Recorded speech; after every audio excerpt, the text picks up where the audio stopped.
존경하는 나주 시민 여러분, 그리고 창흥에서 오신 또 완도에서 오신 우리 당원 동지 여러분 반갑습니다. 더불어민주당 당대표 인사드립니다. 이게 고향에 오니까 따뜻하고 햇살이 정말 반사주는 것 같습니다.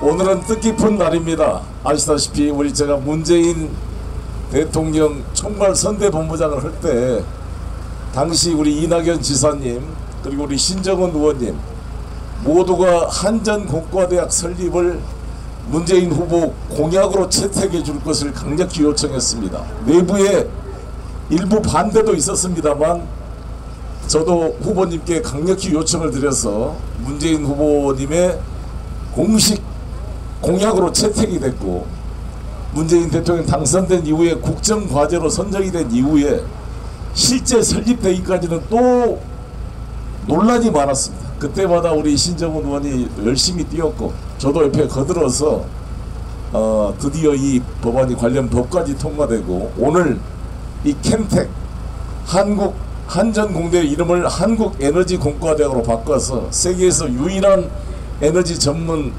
대학이 출범을 해서 오늘 입학식을 하게 되었습니다. 정말 축하합니다. 정말 감개무량합니다.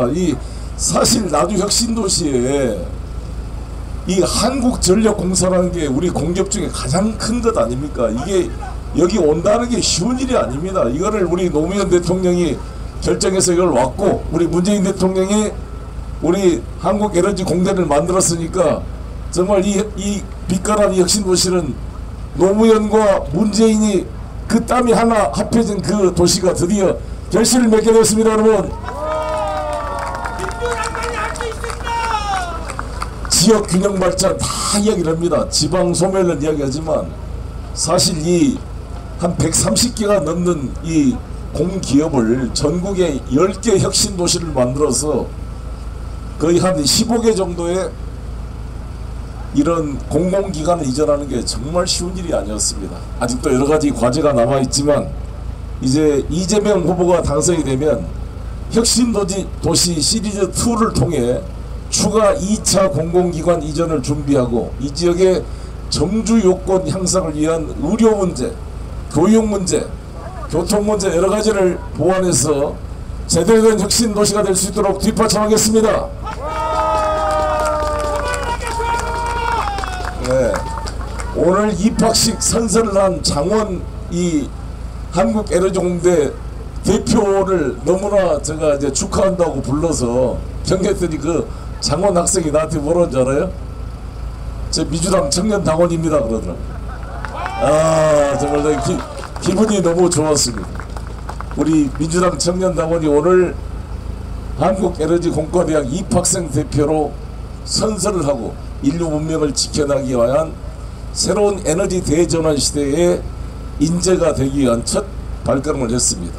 우리 이재명 후보가 제시하는 에너지 대전환에 그 선봉이 될 이런 인재들의 오늘 입학식을 다시 한번 진심으로 축하드리고, 오늘 이기까지 가장 앞장서 일해주신 우리 신정은 의원한테 큰 박수 한번 쳐주십시오.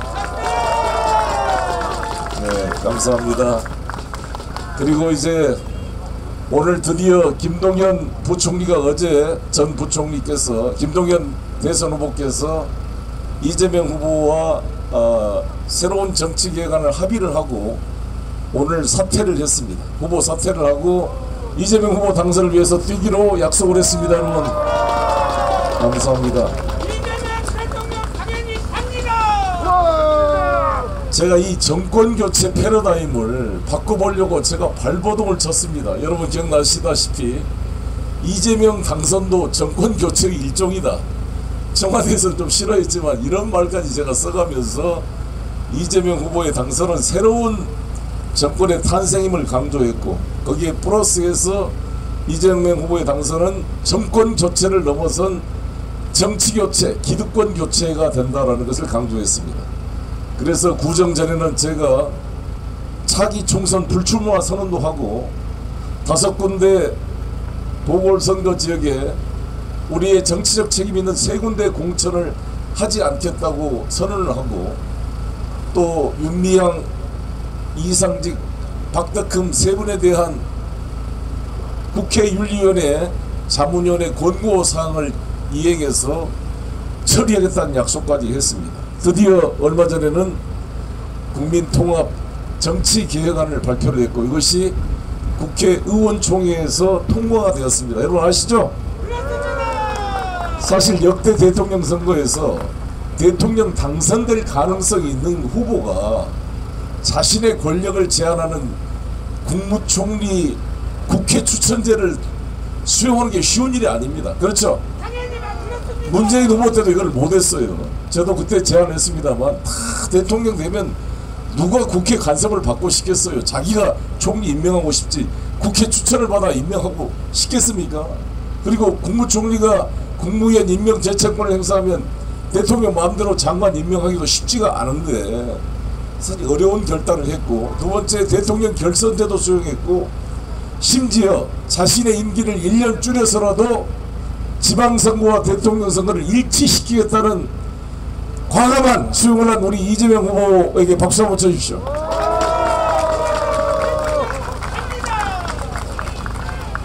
그리고 헌법 개정을 다 대통령 선거는 하겠다고 그러지만 당선되고 나면 헌법 개정 희지부지 됩니다. 그런데 1년 안에 헌법 개정을 하겠다고 약속을 했습니다. 여러분 이거 정말 우리나라 대선 역사에 처음 있는 일입니다. 이런 약속을 한 것을. 이거를 가지고 야당과 일부 언론이 이렇게 비판합니다. 야 송영길 뭐하다가 이제 와서 180조 줬더니 선거 10일 앞두고 이런 생쇼를 하느냐 이렇게 비판을 하고 있습니다. 일리가 있는 비판이라고 저도 생각합니다. 그러나 사실 변명하자면 제가 조기에는 당대표가 아니었고 마지막에 제가 당대표가 된 거고, 또 이런 시기에 아니면 이게 쉽습니까?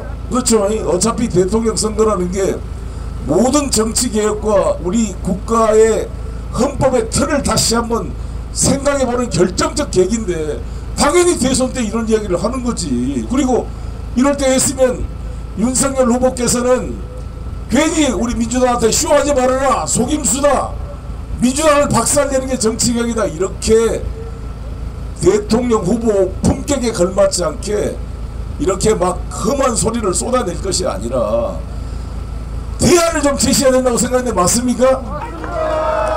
아니 우리가 이렇게 정치개혁을 제시하면 부패한 민주당을 박살내고 정권 교체하는 게 정치개혁이다, 이런 말은 너무 상투적인 정치인의 말이고, 오죽에 쓰면 동아일보 같은 이런 보수 언론 사설들도 민주당이 선거를 앞두고 이런 거 발표한 게 선거에 어떤 뭘 해보려고 하는 의도는 읽혀지지만 그렇더라도 의미가 있는 제안이다. 따라서 윤석열 후보는 반대만 할 것이 아니라 당신들도 무슨 대안을 제시해라, 이렇게 보수 언론도 지적하고 있습니다. 맞습니까?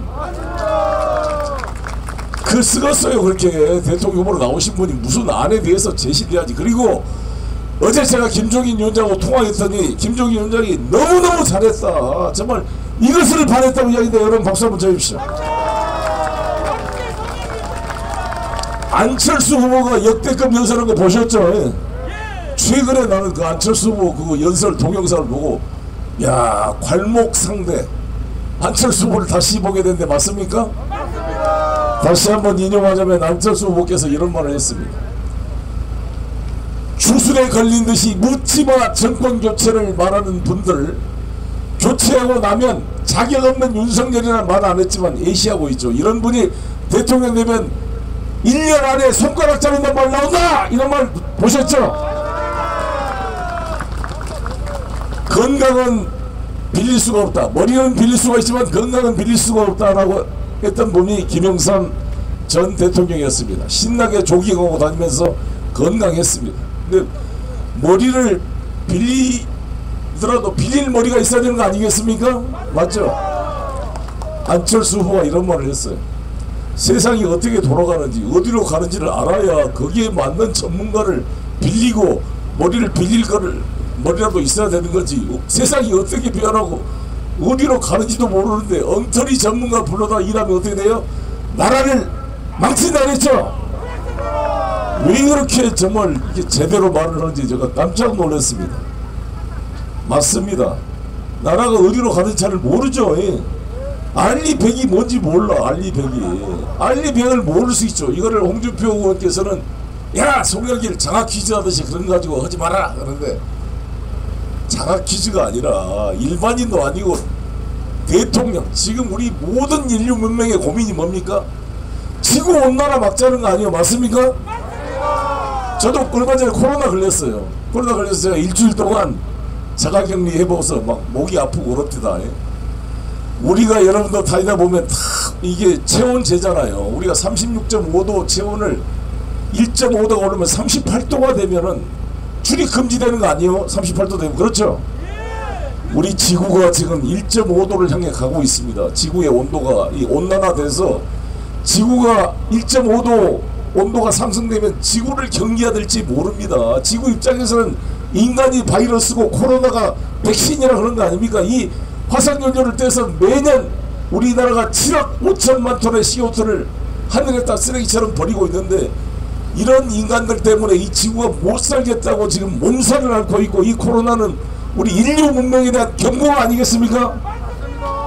따라서 대한민국도 심지어 북한까지도 모든 세계의 나라가 어떻게 지구 온난화를 막고 1.5도를 막을 것이냐, 어떻게 CO2를 줄일 것이냐가 지금 인류 문명의 공동의 아젠다인데, 대한민국 10대 경제대국의 대통령 되겠다는 사람이 특히 원전을 주장하고 문재인 정부의 재생에너지 정책을 비판하는 사람이 알리백을 몰라서 되겠습니까? 알리백은 리뉴어블 에너지 RE, 즉 재생에너지를 100% 사용한 제품만 관세를 물지 않고, 그렇지 않은 제품은 탄소세를 물리겠다는 유럽연합의 정책을 통해 알려진 개념입니다. 텍소노미라는 것은 EU 텍소노미는 분류한다는 말입니다. 원전을 CO2가 발생하지 않기 때문에 원전 산업을 탈탄소 산업으로 분류할 거냐 말 거냐 논란이 되고 있는데, 저는 초선 국회의원만 되더라도 EU 텍소노미와 알리백을 모른다는 것은 세상이 어디로 가는지 어떻게 변하지를 모른다는 것을 의미하는데, 맞습니까? 이 양반은 갑자기 자기가 대통령 되면 외부로 일자리를 구하고 외부로 일손을 구하는 시대가 온다는데 이미 10년 전부터 하고 있지요. 고등학교가 예술고 과학고 영적으로 분류가 됐으면 좋겠다. 이미 분류되어 있죠. 세상이 어떻게 돌아가는지 모르고 있습니다. 그럴 수도 있어요. 제가 변호사니까 판검사들을 만나보면 다 그렇지는 않지만 인문과학과 시 하나를 잘 읽지를 못해요. 요건 사실이 아닌 건 잘 읽어지지를 않아요. 맨 술 먹고 검사 이 범죄인 수사하고 구속시키고, 술 먹고 업자하고 골프 치고, 이렇게 26년을 해온 사람이 세상이 어떻게 돌아가는지 알겠습니까? 모르겠죠. 이 검사나 판사는 이미 발생한 사건을 사후적으로 평가한 사람이지 미래를 향해서 만들어가는 직업이 아닙니다. 국가 권력이 입법, 행정, 사법 3권이 분립되어 있다 그러면 국가 권력의 작동 순서가 입법이 1번, 그 다음에 법을 만드는 법의 기초에서 시장 군수들이 행정을 하는 겁니다. 이 법치 행정이라 그런 거 아닙니까? 그 다음에 마지막으로 사법이 이 행정이 법에 맞았냐 안 맞냐를 사후적으로 평가하는 것입니다. 그렇기 때문에 이 사법은 미래를 보는 게 아니라 과거의 사실을 잘했니 못했니 평가하는 거기 때문에 이게 중요하지 않다는 것이 아니라 미래를 만들어가는 이 정치, 대통령, 행정부의 수반과는 상당히 떨어진 차이가 있는 것이다. 맞습니까? 지금 아니나 다를까 지금 우리 윤석열 후보가 선거운동하는 키워드가 두 가지잖아요. 두 가지가 뭐예요? 정권교체하고 기승전 정권교체하고 또 하나는 대장동 두 개잖아요. 정권교체 대장동 두 개만 가지고 계속 반복하고 있잖아요. 그 징그러운 대장동이 뭔지. 근데 대장동 몸통이 윤석열에게 드러나고 있죠. 그래서 저는 대장동 반드시 특검해서 거기다 수사하게 놔두고 대통령 후보 그 TV 토론장에 나와서 맨 대장동만 떠들면 쓰겠습니까? 안 되겠죠? 정동영 후보가 그때 이명박 후보랑 할 때 맨 BBK 이야기 하다가 져버렸잖아요. 기억나시죠? 윤석열 후보를 보면 꼭 정동영 후보 때 BBK만 떠들던 그 모습이 생각이 납니다. 윤석열 후보 한때 인기가 있었어요. 어떤 인기냐? 특수부 검사로 여야를 불문하고 권력형 부정부패에 소신 있게 수사하는구나. 특히 제가 윤석열한테 감동을 했던 것은 윤석열 후보님이 원세훈 국정원장을 당시 황교안 법무부 장관이 선거법을 적용하지 말아라. 즉 국정원 댓글 사건을 그냥 직권남용 국정원법 위반으로만 기소하고 선거법으로 기소하지 말아라. 왜? 선거법으로 기소하게 되면 박근혜 정권의 정통성에 훼손이 가기 때문에 선거법 적용을 하지 말도록 유도를 했는데 소신있게 윤석열이 선거법을 적용했어요. 그래 여러분 다 박수 쳐줬죠? 그랬는데 이 양반이 완전히 요즘에는 어떻게 되냐, 특수부 검사가 아니라 공안부 검사로 바뀌었다고 보는데 맞습니까? 아니 우리 김대중 대통령을 존경한다 그러면서 민주당을 빨갱이 좌익으로 이렇게 색깔로 보면 되겠습니까? 맞습니까? 송영길이가 빨갱이요? 그렇게 하면 안, 우리 다 파란 옷 입고 있는데 빨간 옷 입은 사람들이 우리한테 빨갱이로 하면 안 되겠죠? 요즘에 이 윤석열 후보님의 그 워딩을 보면 완전히 제2의 황교안이 된 것 같아요. 황교안은 공안검사, 윤석열은 특수부 검사였어요. 근데 특수부 검사가 공안검사로 완전히 돼서 거의 태극기 부대 수준의 발언을 하고 있고 모든 것을 흑백 논리로 민주당을 친북, 친중, 좌파로 이렇게 공격하고 있는데 여러분 이게 큰일 날 사람 아닙니까? 맞습니까? 그래서 패배로 가는구나. 즉 미래를, 물론 대통령 선거가 과거에 대한 평가도 되지만 미래에 대한 선택이 없구나 생각합니다. 우리는 미래의 꿈이 연결해진 이 빛가람 이 혁신도시 나주에서 인류 문명의 화석연료 시대를 재생에너지와 새로운 에너지로 전환시켜 나갈 그런 대전환의 선두에 우리 인재를 키우는 한국에너지공대 입학식과 비전 선포식을 보고 왔습니다. 우리 신정은 의원과 함께 저 송영길 172석의 민주당이 뒷받침하겠습니다. 우리 문재인 정부는 광주를 AI 직접 본부로 만들어서 2024년까지 4천억을 투입합니다. 그리고 광주형 일자리를 만들었습니다. 그리고 우리 나주혁신도시와 이 에너지 공대와 함께 우리 전남, 광주, 우리 나주 지역이 새로운 에너지 대전환 시대의 새로운 산업의 중심이 되도록 이재명 후보가 뒷받침하겠습니다. 여러분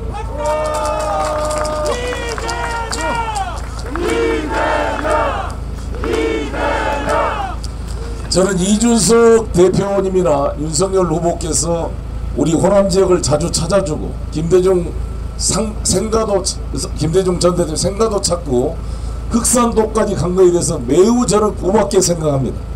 저는 그걸 비아냥대고 싶지가 않습니다. 일단 우리 호남인들은 어떤 분노가 있습니까? 5.18 때 광주를 고립시켰던 그 아픔이 있었고 1990년대 3당 야합을 통해 우리 호남을 완전히 배제하고 고립화시켰던 아픔이 있기 때문에 대한민국 제1야당 국민의힘이 우리 호남을 자주 찾아주고 호남의 지지를 얻기 위해서 노력하는 것 정말 환영할 일이고 박수를 칩니다. 저는 박수를 칩니다. 저 역시 부산, 울산, 경남에 가서 열심히 하고 있습니다. 양당이 서로 그렇게 해야 된다고 봅니다. 그래서 누가 호남 발전에 더 잘할 것인지 선의의 경쟁이 필요하다고 생각합니다. 그러나 여기서 한 가지 덧붙이고 싶은 것은 그것이 우리 호남인들 표를 잃게 한 쇼가 돼서는 안 됩니다. 진정성이 되려면 뭐냐? 이 호남의 의로운 정신을 수용해야 되지 않겠습니까? 그런데 우리 윤석열 우리 후보께서 민주당을 김대중 대통령을 존경한다면서 우리 민주당을 친북 좌파 이렇게 빨갱이로 몰면 그게 말이 되는 겁니까 여러분? 전혀 저는 그 마음의 자세가 안 돼 있다고 생각합니다. 이준석 후보와 이 윤석열 후보는 서로 겉으로만 지금 악수하고 있는 것이지 맞지가 않습니다. 서로 그럼 맞지요? 그 검찰 출신들 이준석 후보는 대표는 일관되게 우리나라 정치를 가로막는 것이 법조 카르텔이다 이런 소신을 가지고 있고 책에도 그렇게 써놨습니다. 저는 이 검찰 출신들의 지금 윤핵관을 비롯한 이 사람들과 이준석은 서로 맞지가 않다고 봅니다. 지금 오로지 정권교체라는 자신의 이권을 공유하기 위해서 임시적으로 동상이몽 5월 동주를 하고 있는 것이다, 저는 이렇게 생각합니다. 그래서 저는 이준석 대표에게 제안합니다. 정치개혁, 국민통합 이 제안, 즉 결선투표제 도입, 국회 총리 추천제, 개헌 문제, 위성정당 방지 문제와 같은 모든 국민들이 지금 찬성하고 있는 이 정치개혁안에 대해서 윤석열 후보는 사기극이다, 필요 없다, 쇼하지 마라 이렇게 하고 있는데, 이준석 대표께서는 윤석열 후보 같은 생각이지, 설마 저는 같은 생각이 아니라고 생각이 들고, 그래서 이준석 대표와 저 송영길이 당대표 회담을 통해 이 국민이 바라는 국민통합 이 정치 개혁안에 대해서 양당 대표 회담을 할 것을 제안합니다. 여러분, 공개적으로 제안을 드리니까 우리 이준석 대표님께서 긍정적 응답이 오기를 기다리겠습니다. 그래서 우리 국민들에게 이게 단순한 정권 교체를 넘어서 정치 교체를 하고 기득권 교체를 해서 시대를 한번 바꿔내야 되지 않겠습니까?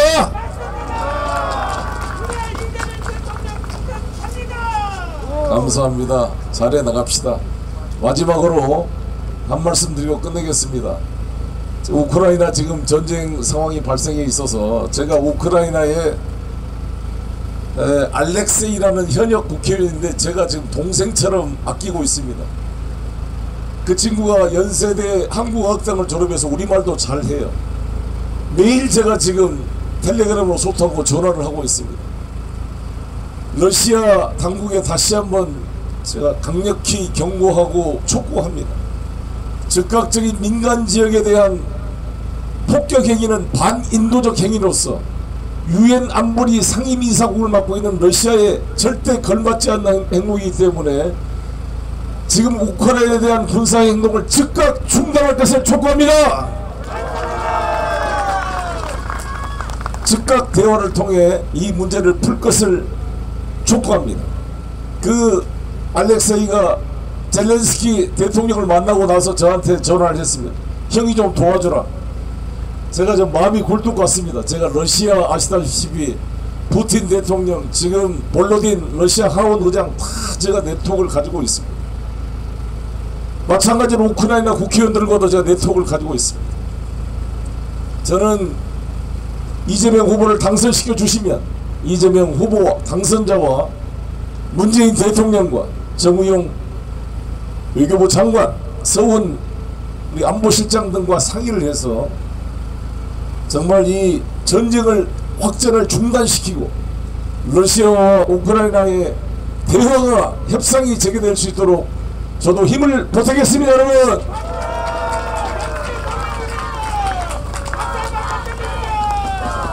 윤석열 후보께서 TV토론에서 힘에 기초한 평화가 필요하다, 항상 야당과 조선일보가 입만 열면 말하는 것이 이 뮌헨 협정, 체인벌린이 히틀러한테 나약하게 뮌헨 협정을 했지만 히틀러는 결국 체코슬로바키아 폴란드를 침공함으로써 2차 대전을 일으켰다. 즉 체인벌린의 유약한 그런 협정을 비판하면서 자기는 힘에 기초한 평화를 하겠다라고 이야기하고 있고, 조선일보는 바로 그 다음날 일면 톱으로 힘에 기초한 평화를 주장하고 있습니다. 저 역시 이 말에 전폭 동의합니다. 힘없는 평화 안되겠죠? 그렇게 우리는 해왔습니다. 우리 문재인 정부가. 맞습니까? 문재인 정부는 아시다시피 미사일 강국 대한민국을 만들어 가고 있습니다. 미국과 바이든 회담과 정상회담을 통해 탄두 중량 500kg, 사거리 800km 미사일 지침을 폐기함으로써 이론상 ICBM 대륙간 탄도탄을 만들 수 있는 대한민국으로 발전시켰고, 이동식 발사 고체일로 사용이 가능하도록 만들어 주었습니다.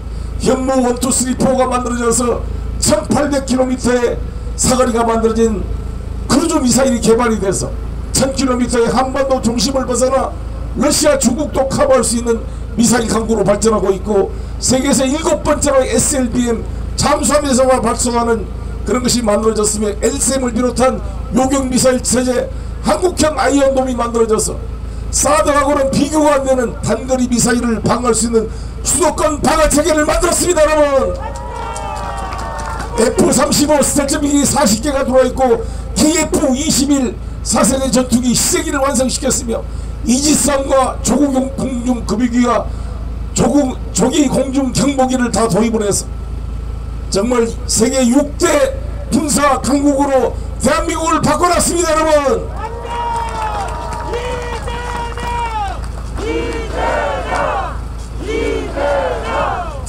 공수특전단 출신 문재인 정부를 상대로 안보를 가지고 비판을 하면 제가 계속 강조하듯이 윤석열 후보는 사지가 멀쩡한 사람이 왜 군대를 안 가고 면탈했는지 병역 비리 의혹을 밝혀야 되지 않겠습니까?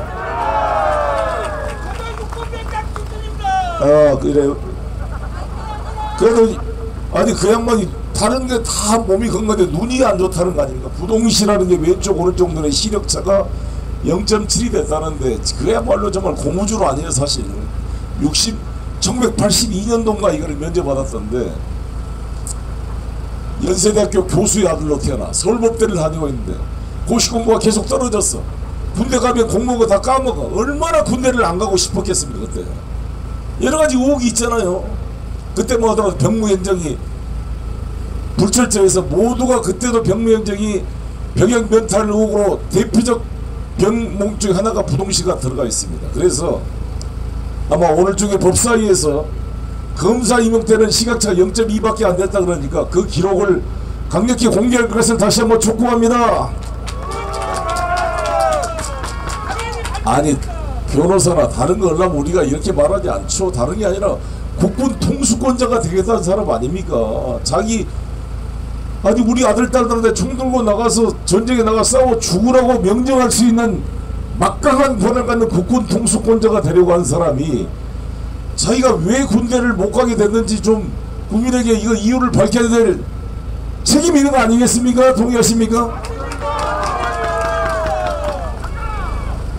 그리고 뭐 할 말이 하도 많은데 우리를 부패하다 그러고 우리 이재명 후보가 부패한 사람이 통합하자고 하면 누가 믿겠냐 그런데 저는 참 적반하장 정말 이 율로 남불이 정말 갈수록 도가 지나치는데 윤석열 본인에 대한 비리, 부산저축은행 비리, 윤우진 사건, 고발 사주, 그 다음에 이 삼부토건의 조남욱에 대한 봐주 문제가 지금 격격히 피의 사실이 쌓이고 있을 뿐만 아니라 자기 부인의 그 주가 조작 사건도 계속 좀 나오고 있잖아요. 좀 누가 똥 묻은 게가 재 묻은 게 뭐라는 것도 아니고 정말 너무한 거 같지 않습니까? 예, 얼굴이 너무 두꺼워서 이 홍준표 후보가 이러한 윤석열 보고 뭐라 그랬냐면 면후심흑이라 그랬는데 기억나십니까? 얼굴 면자 또 꼴 보자 얼굴이 두껍고 심흑 마음 심자 검을 흑자 마음이 시커멓다. 이게 홍준표 후보가 윤석열 후보를 지칭한 말입니다. 맞습니까?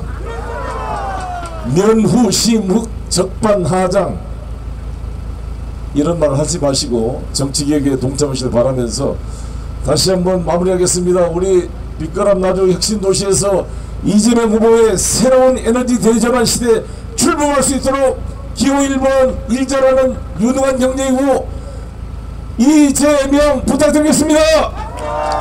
감사합니다.